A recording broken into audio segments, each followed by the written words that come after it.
C'est à quelques centaines de mètres de Brion, le bras de décharge. Le quoi? Le bras de décharge qui sert à décharger la rivière Ouagnin en cas de crue. Samuel, comment ça marche exactement? Donc un bras de décharge, pour faire simple, c'est une seconde rivière qu'on a créée pour contourner le village de Brion. Et donc quand les eaux montent fortement, une partie des eaux continue dans la rivière naturelle et une autre partie des eaux se déverse dans ce bras de décharge, contourne Brion et donc sont éloignées des habitations. Donc toute cette eau qui passe dans ce bras de décharge, c'est autant d'eau qui n'ira pas dans les maisons, les usines, des choses comme ça. D'accord, donc on ne risque rien ici. Mais on dirait qu'il n'y a pas que de l'eau dans ce bras. Suite à sa mise en place, il y a tellement d'eau dans le sol qu'il y a une véritable zone humide en fait, qui s'est mise en place. Au début, on pensait qu'on allait avoir un bras de décharge avec un peu d'herbe et c'est tout, juste pour évacuer l'eau.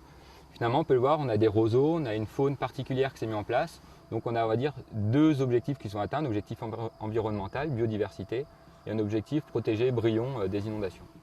Ah, bien vu! Mais pour en savoir plus, sachez qu'un sentier d'interprétation a même été installé tout au long du site.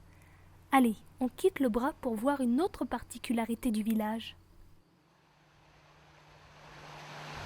Là, on est sur la commune de Brion et je me trouve juste devant le pont au-dessous duquel passe la rivière, le bras du lac. Donc c'est la rivière par laquelle s'écoulent les eaux du lac de Nantua. Nantua est en amont, d'où on se trouve. Donc il y a le terme de pont double pour leur architecture.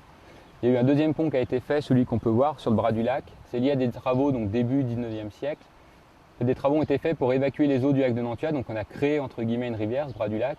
Et donc il fallait bien que les gens de Brion puissent passer. Donc on a créé un deuxième pont sur le bras du lac pour que les gens puissent continuer à circuler et pas être bloqués par cette nouvelle rivière entre guillemets. Malin! C'est sûr, entre bras de décharge et pont double, Brion a su dompter ses rivières, pour mieux en profiter.